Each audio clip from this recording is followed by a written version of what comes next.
Hi guys, Al DeMarco here, and this is going to be your Monday video report. I've got a pre-selection on your over-under for tonight's Packers-Falcons game, plus a complimentary college basketball play in that big matchup tonight between Minnesota and the Fighting Sioux of North Dakota State. That's coming up in just a moment. Hey, before we move forward, let's move backwards for just a second. Of course, yesterday, the College Football Playoff Committee finally making its announcement, and you know the brouhaha that arose with Ohio State sneaking up to the number 4 spot, excluding TCU and Baylor. I got to tell you guys, all season long I've had comments about this particular situation and with the committee, and for the most part, I think they got it right. Now, no ifs, ands, or buts. They wanted Florida State to take on Oregon. I mean, you're looking at potentially one of the most entertaining bowl games there with absolutely no defense being played between two very good quarterbacks, right? But Ohio State and Alabama, I mean, are any of you there enthused about that? Now, all season long, I have had a phenomenal season in the Big 12. It has been my conference of choice this year, and really for the past 2 years, because I got to be honest, I use the newspapers online. I probably go through 25 to 30 of them a day. I've always used the beat writers to be my eyes and ears. That's the wonderful thing about the internet in the past 15 years in the sports gambling business. Now, truth be told, I'd probably be reading those 25 to 30 newspapers every day for their sports sections anyway, because I'm just a news junkie.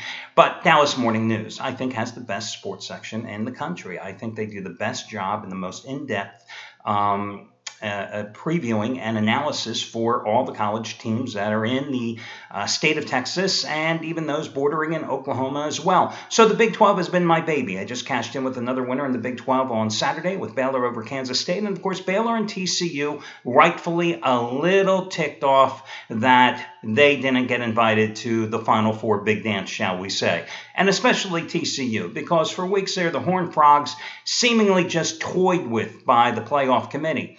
One of the criteria, of course, they said was that you had to look at Ohio State's non-conference schedule. So I sat there today and I looked at Ohio State, TCU, and Baylor, their non-conference schedule, what I would consider their best games of the season, and then I looked at their cupcake schedule.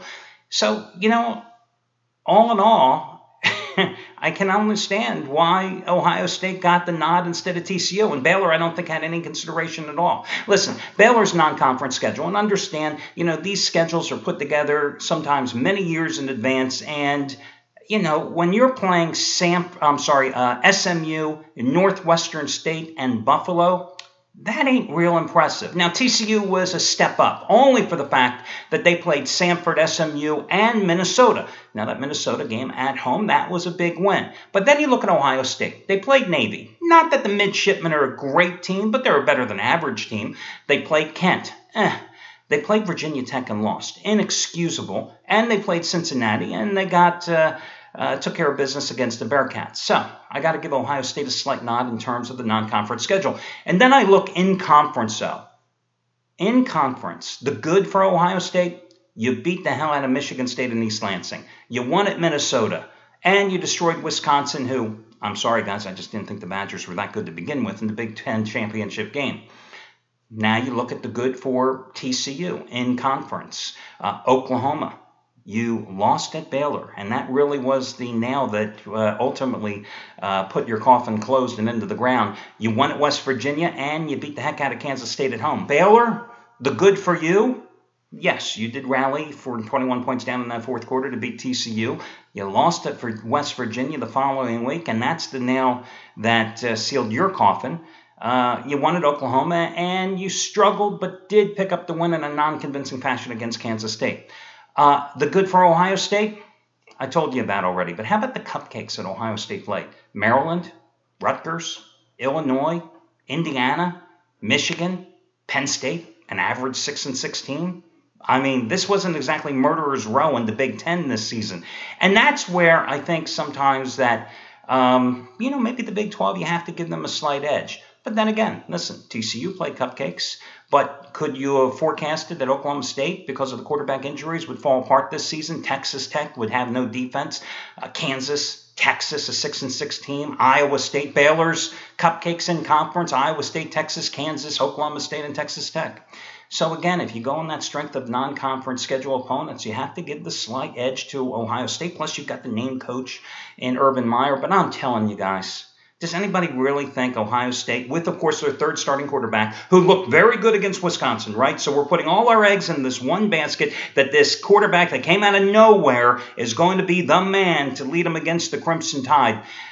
Don't you just kind of think, looking ahead, that this might be like a 42-17 absolute blowout and one of the worst rated games of the Big East as we end the College Bowl season? That's my forecast in advance. I would have liked to have seen TCU with that high-powered attack going up against Alabama. I would have liked to have seen Bryce Petty against that Alabama defense. That's the type of game. I mean, you saw what Alabama and Auburn, how they went up and down the field, right? I mean, you could have had that same game. Again, I think it could be 42-17, Alabama rolling in that one. Okay, let's get busy here with tonight's schedule. Oh, one more thing. You know, many, many times I talk about the value of buying the half point when the number crosses 3, 4, 7, and sometimes 10. Now, does it always pay off? No. But is it the one thing in 20-some years, actually longer than that since I first started gambling, the one thing that has turned more losses into pushes and more pushes into win and saved me money? Absolutely. Now, the doubting Thomases out there will say, oh, Al, you know, we can't buy the half point on all these games. It costs us so much big. And I say BS to that. Because the bottom line is, if you're betting 7 games on the board, then you shouldn't be buying the half point. But if you're focused on one game, and it's that one key game and your best bet, then why the hell aren't you buying the half point for an extra 10, maybe 15, maybe 20 cents at the absolute worst? Okay, maybe even 25 cents. Because listen, I always come back to, if you're a baseball bettor, is there a big difference between betting a $1.10 favorite and a $1.35 favorite at home? No, you wouldn't blink. You absolutely wouldn't blink. But you're going to blink twice, 3 times to do it in football? Yesterday, you had a game which had you in a position, maybe, potentially, where that half point certainly could have benefited. And I'm talking about the Cleveland-Indianapolis game. You know, when Indianapolis took that, or Andrew Luck was intercepted, and Cleveland then came down, got the field goal, made it a 5-point game. You know, as a gambler, I'm sitting there right away going, they kick the field goal, it's a 5-point game, Indianapolis scores, they've got to go for the 2-point conversion because being up by 2 is absolutely no good. So you either be up by 1 or you'll be up by 3. Had to play that game. And you saw how the game ended probably. Colts get the touchdown pass with like 36 seconds left in the game, but they missed the 2-point conversion, okay? So it makes it a 1-point game. And that's the 1-point final. But Indianapolis and then Cleveland, that game yesterday, you could have gotten it at either 2.5 or 3. Now, wouldn't you have felt better, potentially, with that half-point buy? Hey, listen, if you were on the Browns at 2.5 yesterday, you didn't need the half point. It didn't cost you anything. But at 2.5, buying up to 3, you could have walked away with a push if they got that 2-point conversion. Or, who knows, you know, it could have given you the win, too. But if you were the Colts, you got them at 2.5. Hey, if they got the 2-point conversion, you won. If you had them at 3, they win by a field goal.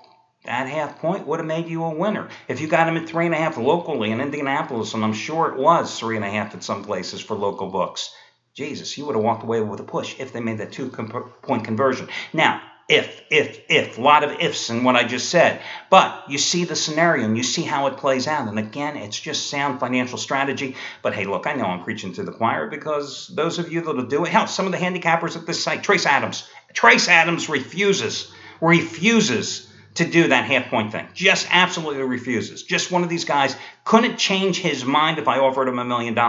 I think he's wrong. He thinks I'm wrong. Hey, that's why they call it gambling. It's nothing, you know, I mean, there are no guarantees and not everybody's on the same page. Okay, let's talk about this particular game here tonight. You're looking at high total in the contest, but really, is there any way other to play it than over? And yet you have some interesting trends. You know, the Falcons had stayed under in 6 straight games before going over in their last 2. The Packers had gone over in 9 of their first 10 before staying under in their last 2. They had gone over in 5 straight home games before staying under in their last one, which of course was last Sunday against the Patriots.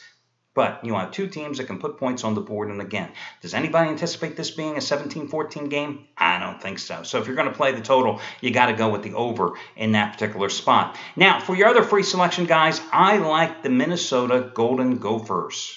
Yes, the Minnesota Golden Gophers tonight at home against North Dakota State. Why? Because, well, why the hell do I want to do anything with North Dakota State? I mean, you give me a reason to go ahead and play that game. I certainly can't find one, and that's the bottom line. Hey, especially also because Minnesota's coming off uninspiring, shall we say, victory in their last game out. And I think their coach, Pitino, is not going to be too happy with the way they played.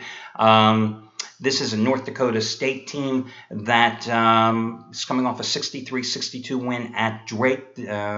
Drake pretty much mailed them the victory with 19 turnovers. But, the Fighting Sioux were down by 10 points at one stage of that particular game. And their two prior games, they lost 78-60 at home to Texas Pan Am and, in Salt Lake City in the Utah Utes Thanksgiving Day tournament. And they lost to Utah in the opening round of that tournament, 90-53. They also lost at Northern Iowa to open the season, 64-52. They also lost at South Dakota State, 74-72. Meanwhile, Gophers, they've been idle since beating Western Carolina by 20 points at home on Friday. 20-point final margin, right? You're asking them to lay about 20 points tonight. But against the Catamounts, Western Carolina's nickname, FYI, if you have to be on Jeopardy, that was a 1-point game at halftime, and they were out-rebounded 34-26 in the game, 19-8 in the first half. That was their worst performance on the boards this season. But it was also a letdown game because they were coming off the Tuesday night blowout win at Wake Forest by 15 points in the ACC Big Ten Challenge. No look ahead for Minnesota. They only have Southern University on Wednesday night, and then they get a 9-day break. So I think Richard Pitino's team will deliver tonight and score with a full effort from start to finish and get the cover in that one. That'll do it, guys. Best of luck to you all, and I will catch you again on Tuesday when we do this again.